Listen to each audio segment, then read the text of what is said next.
Welcome to the What to Play podcast. We are your hosts, Jacob and Lucas. Lucas, how's your day going? It's all right. Productive. What about you?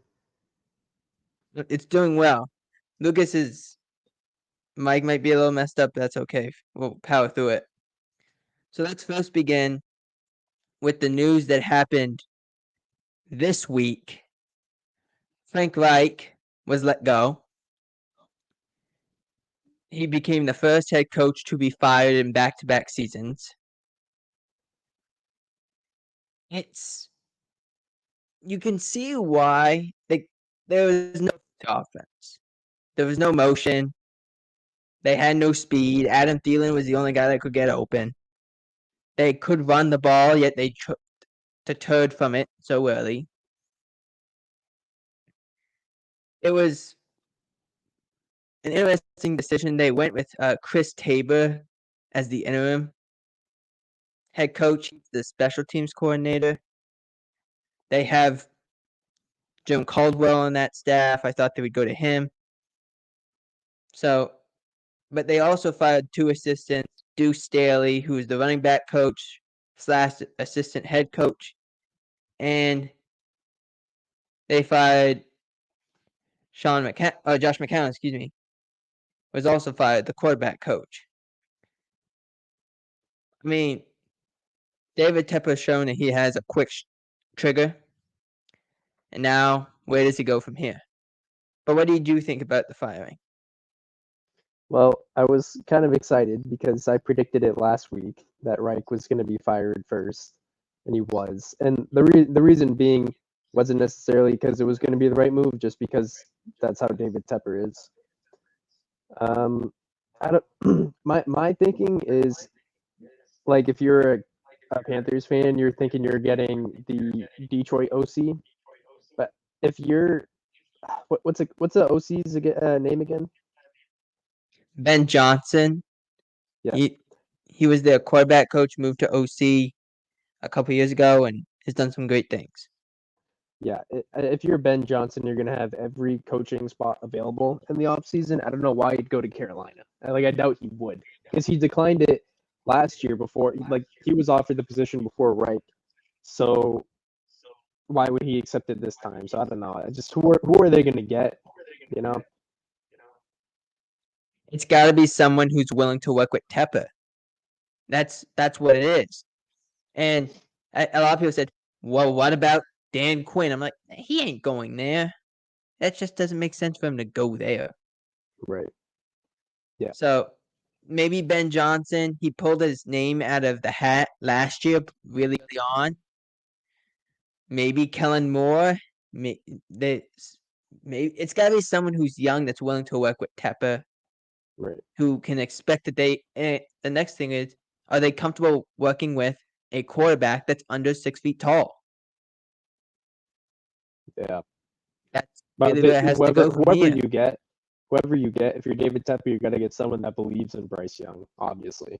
So that'll be part of the interview process. The one that I was shocking about was I thought the defensive coordinator for the Panthers, who I like, Alvaro, he was with the Broncos last year. But if the Broncos would have just scored 19 points a game, they would have been like 9-1 at one point. I thought he was going to get the job. And I went with Chris Tabor, who's been around, but he's a special teams coordinator. You've seen those guys work in the past. Rich Versace a couple years ago. Maybe it worked. I don't know. All right, let's move on. The Jets have opened Aaron Rodgers' 21-day practice window to return. Rodgers has been practicing the last couple of days. But it leads me into this question. Should the Jets start anew if Rodgers does not come back this year? Rodgers has said that Week 16 could be possible. I just don't understand the logic. Like if the Jets are going to be eliminated by that point, why risk re-aggravating or tearing the ACL again? Just heal up for next season. I think, well, it was an Achilles, first of all, but I think the team's not good enough. Offensively, they're a mess. Yeah. They don't get down the field. Their offensive line is a dumpster fire. And like your defense, who has been decent, can't really has some struggles as of late. So I think there's a questions of that too. I just don't see it happening this year. In the terms of should they start anew next year? No, because you just you've just sent a lot of picks and cash to Aaron and the Packers. You got to keep this group together. Yeah. So let's move on. I put this down, and I really should have said, "Who's the MVP you got?" But I put down way too early MVP because, and I can't answer this because it's so like the numbers all say Dak's the guy. All the numbers look that way. He's either first or second in every category. But due to the fact he may not win the division, they won't give it to him. Right. So it's like I don't know how to just answer this. So I'll give the floor to you. Who do you think is the MVP? I don't hate Dak. I know if you give it to Dak, everyone's gonna give shit because like beating team. Well, the Seahawks are above 500. Yes, they were before So that last would night's game. That's correct. yeah. So that would be the argument. Oh, they're not anymore after that loss. So, no, now they're at 500. They're at 6-6. Okay. Where does Jalen Hurts sit at odds for MVP? So he's the top. Then Mahomes. That's probably all name value. Then it's depending on Mahomes is definitely name value. Depending on where you look, it's either Lamar or Dak, but they're pretty much interchangeable. Okay. I mean, I'd probably just say Hurts. Best team in the NFL, and he is a big part of it. That win in Buffalo. That was. I mean, people are gonna give shit because of the refs and they weren't making calls or whatever. But that's every football game you watch. So I would say Jalen Hurts. Who do you got? Well, for the numbers' sake, and I said this before, numbers say Dak. He leads the league in touchdowns. Josh Allen's the second guy to that, but he has a bye week this week, so it won't swap back and forth. But I agree with you. I'd give it to Jalen or to Lamar Jackson at this point. Yeah, I wouldn't give it to Mahomes. To me, like in his career, he's probably gonna win it so many times. Like what this year, he doesn't. He's not the best quarterback. So don't just give it to him because he's Mahomes. I Right. find that to be Well, pretty that's what I ridiculous. was all saying. I was like, can you? Because I feel like if Dak was to win his division, you could say that because the numbers all point to him. Yep. But like if he Yeah. doesn't win it, that for whatever reason means that he's not the best quarterback, which I don't understand how that's a correlation. But anyway, I digress. So this is the Brady's comments. Tom Brady made some comments this week calling the NFL with mediocre play in terms of quarterback play, in terms of not allowing a defender to really use his hitting hitting the quarterback or hitting anyone because now it's always a penalty. Which before we go into it, I just want to say, well, Tom, you had 3 careers essentially. You had 3 different decades. The rules changed in 3 different decades. You took advantage of them, which everyone should do. But what do you think about comments about mediocre NFL play? Yeah, I agree with it. I don't know why everyone's taking it so personally. Like I saw Alex Smith I don't know what show it was on, but he like tore into Brady about it. He was like, you were in the easiest division for 20 years, whatever. But like that argument makes absolutely no sense because okay, sure, you can say that you got an easy 6 wins or 5 wins, whatever, but in the playoffs you're facing the best team. And if you're won 7 times, like Super Bowl 7 times, I don't understand how that's an argument. But I think like if you watch the video, what Brady was talking about was like now defenders have to worry about how they hit the quarterback when the quarterback for the longest time was the one that had to worry about how the defender hit him. You know what I mean? Like it wasn't the defender's problem, which I agree with. And that's a unanimous thing that everyone agrees on, that it's stupid that when a D lineman tries to sack the quarterback but he lands a little bit on him, it's a penalty. Well, I think you saw it last year, the game between the Raiders and Chiefs. The Raiders get bailed out before halftime because Chris Jones kind of grabs him, doesn't put all of his weight on him, yet they throw the flag for roughing the passer. And you're like, well, what do you want me to do? You saw it also last year with Grady Jarrett. Gets Tom, and he doesn't swing him. He kind of just rolls with him, and they call roughing the passer. What do you want a defender to do? And he's right. The defender should not have to worry about if the quarterback is safe or not. Yeah, That's not his job. I'm not sure if people like just didn't watch the video and just saw the headline. I don't understand why this was so like um, I can't think of the word, but people had such a hard time with his comments. Like what he was saying, like everyone agrees with that. Yes, it's stupid that a defender can barely sack the quarterback because there's so many rules protecting him that doesn't even make sense. It ruins the game. So I don't know why it was so like a shock to people. I think it was a shock. And first of all, he's 100% right. But I think it was a shock because everyone said, we know it is. We've seen it. The hits, the big hits, we don't see anymore, or not as much. But I think, and I think the rules are going to change again in the next 2 off seasons because points are down this year. They're just down, and so the defenses have proven that they can compete a little bit, which will mean the rules change again because the NFL does not want that. They want to score points. Yeah. And we can have that whole argument another day, but that's what they want. So Tom's not wrong. I think it's interesting that he's the one that brought it up.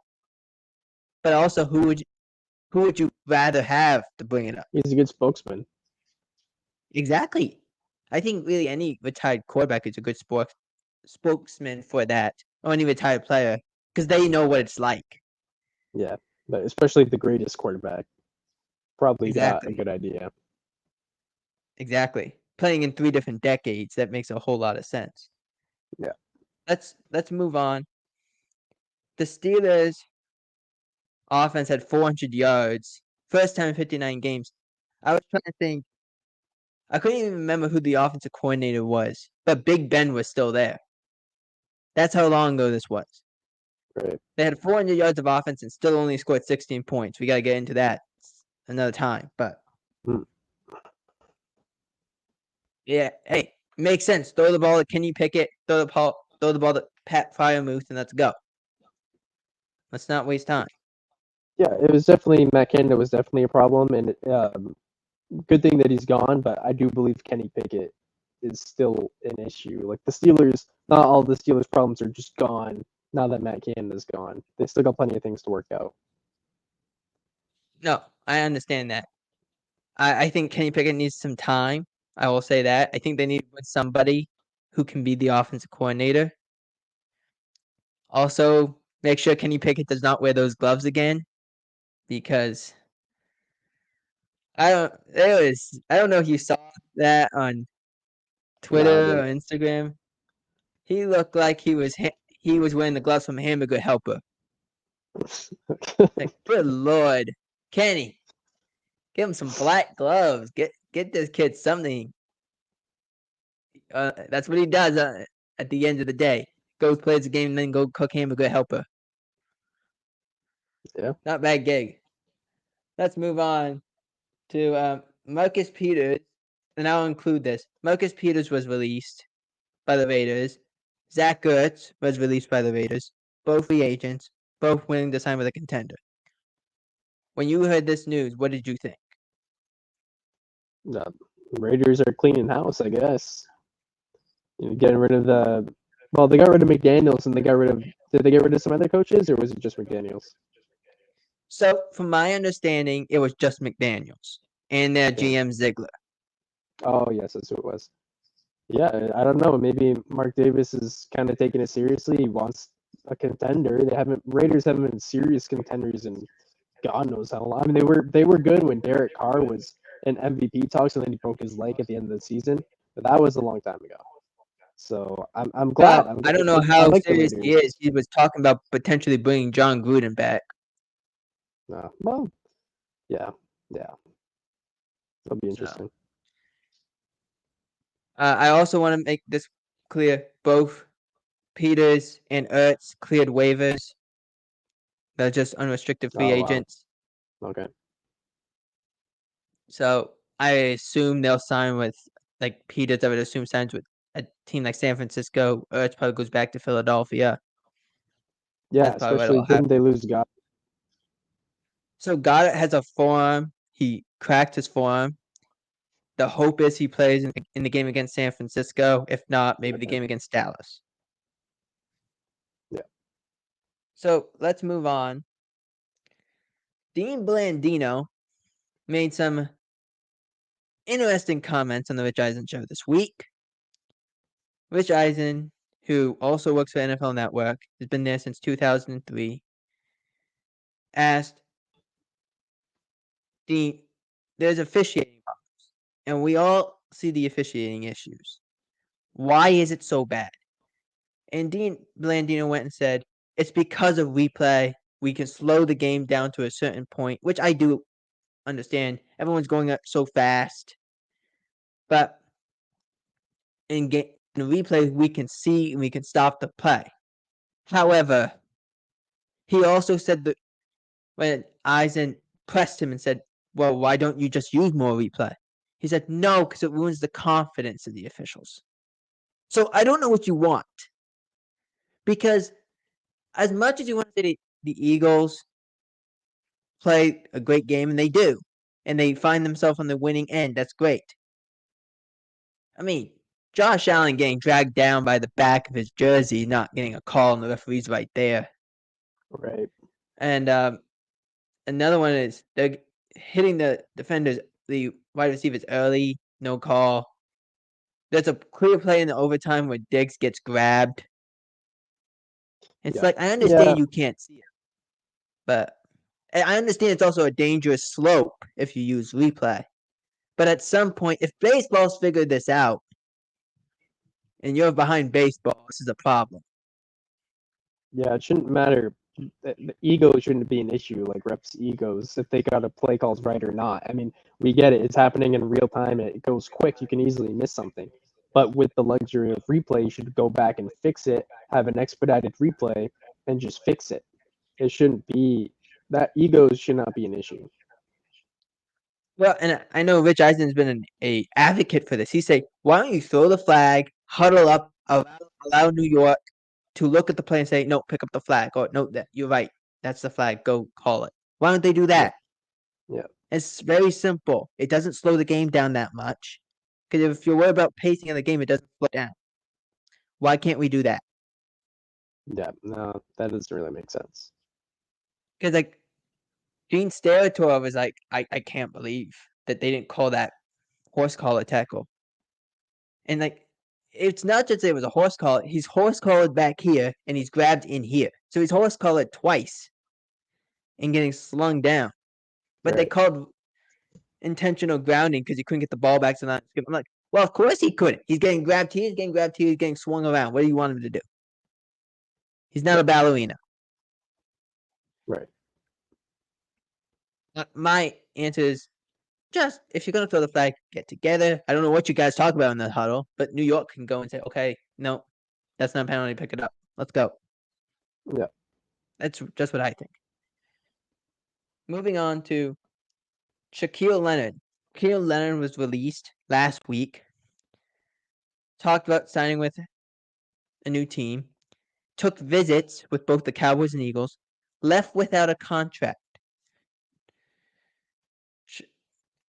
Jordan Schultz took to X or Twitter, whatever we're calling it now, said Leonard took visits with the Cowboys and Eagles this past week, did not take a contract.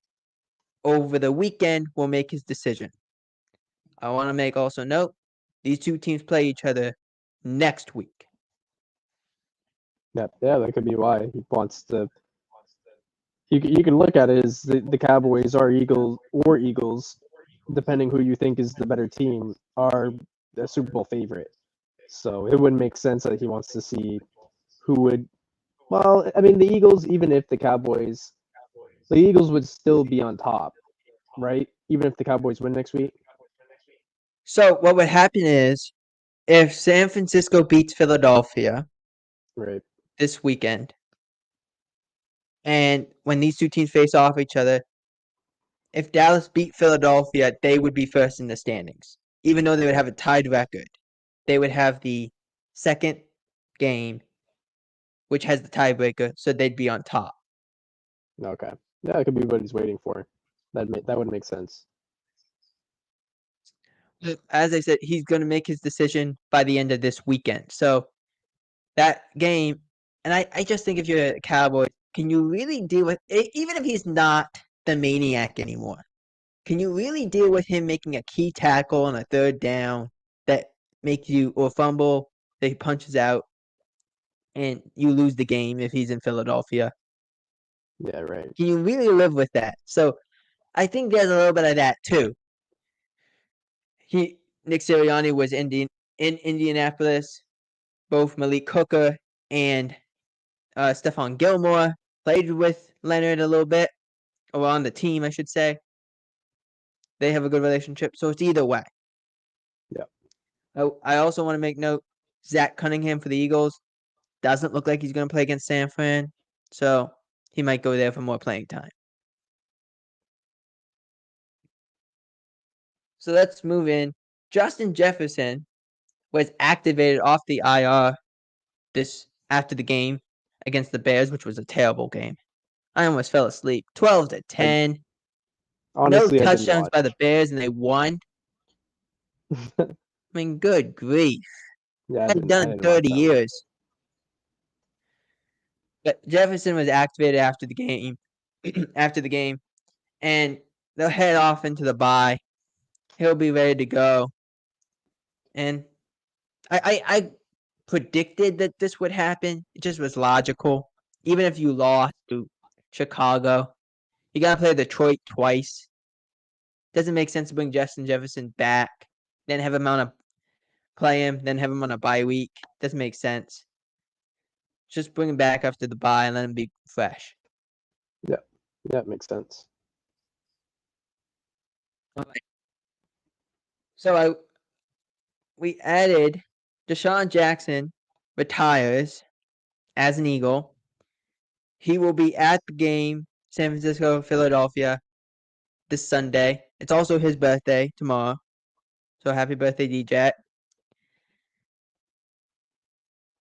I mean, this is probably the best way for him to go out as an Eagle. That makes sense. Yeah. So congratulations to Deshaun Jackson on a terrific career. There was a couple months ago he tweeted out that a cowboy an emoji with a cowboy hat on and an eagle emoji, and said this could happen, but didn't have any more specifics, and it never got further than that. But congratulations to Deshaun Jackson on a terrific NFL career. If he went to the Cowboys, would he have played for every team in the NFC East, or did he not play for the Giants? No, so he didn't play for the Cowboys, but he had a cowboy emoji, as if it was going to happen. Right. Never happened. So he played for Eagles, Washington, back to the Eagles. Eagles, Washington, Tampa, back to the Eagles, Raiders, and Ravens. Okay. I think that's the entire rundown. And well, let's first do this. So as we record this, the Thursday night game had wrapped up. the Cowboys end up beating the Seahawks 41-35 in a game that, thank God they had Dak Prescott, because otherwise, the way he's been playing, I mean, you don't win this game without him. Yeah, I mean, I do I- want to make note. Oh, go ahead. Go ahead. I was just gonna say that I didn't get to watch the full game because I was gone. I was busy for most of it, but I was surprised it was as high scoring as it was, and I was surprised with like I know that the Cowboys have faced criticism when it comes to playing teams above 500, but to respond to the 30 to beat a team that puts up 35 points is pretty impressive, and that probably shows that they're legit this year. If anyone had any doubts. You have to, first of all, they were not good on third down. Too many third and shorts. DeRon Bland got beat twice for touchdowns. Should have been 3 times. JSN almost had it. Ball slides out. Incomplete. A lot of penalties. Not thrilled about it. Al Michaels was not thrilled about it. But Dak made the key plays. CeeDee Lamb had 17 targets for 12 catches and a $116. Like, everyone was making plays. The Seahawks talked a lot of trash every time they made a big hit right in your face. I like that. Dak said, "Okay, yeah, all right, fine. I'll push you over and let's go get a first down." It's like, "Oh, okay, sure." But I did like the Seahawks were feisty. They needed this game, even though they didn't win. They needed it. They got it. It was a good game all around.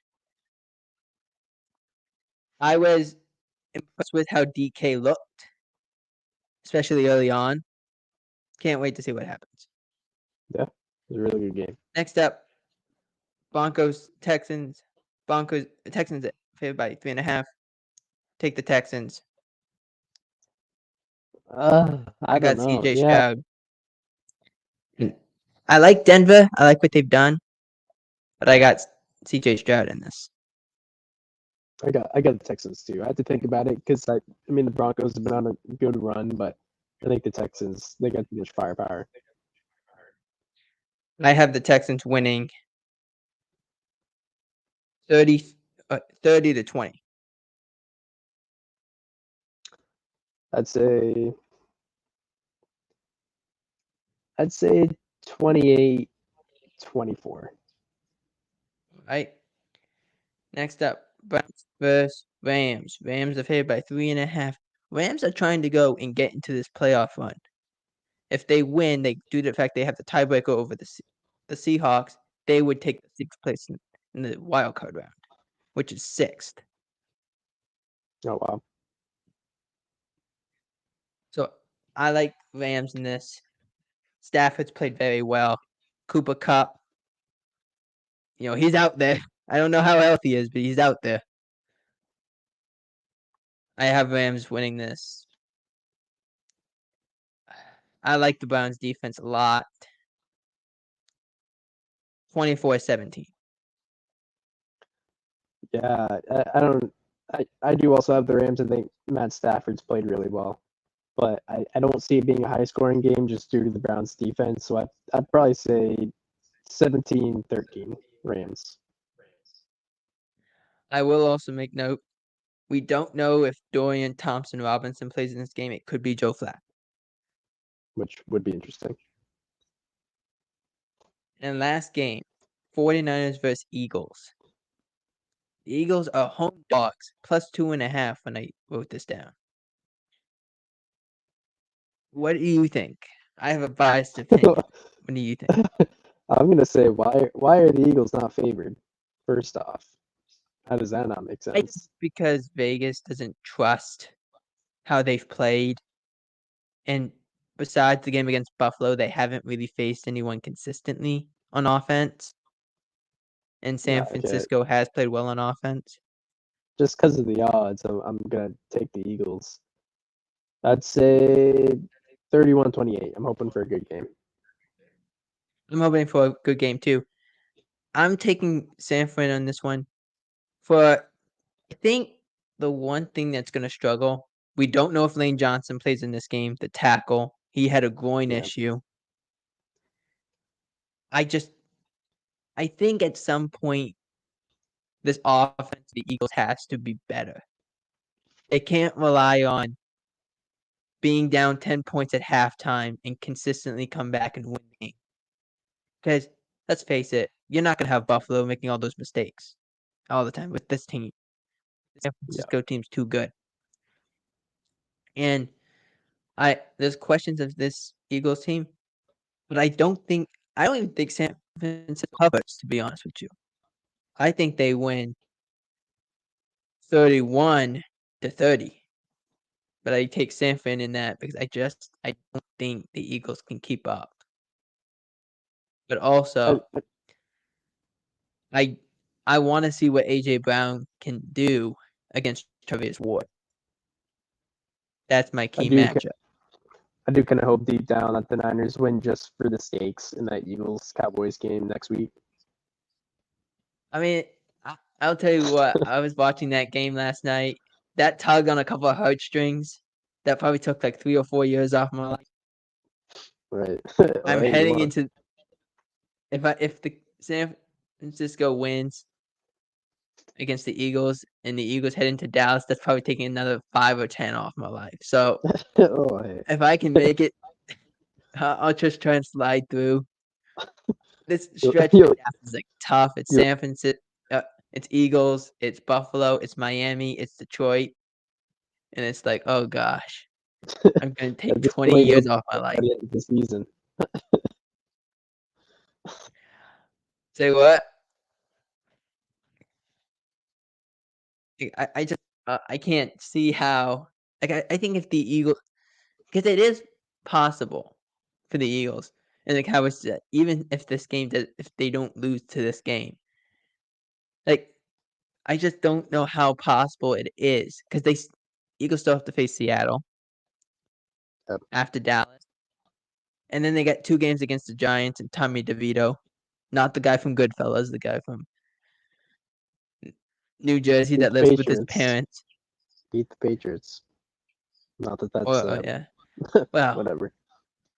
It's more of your kicker not doing his job.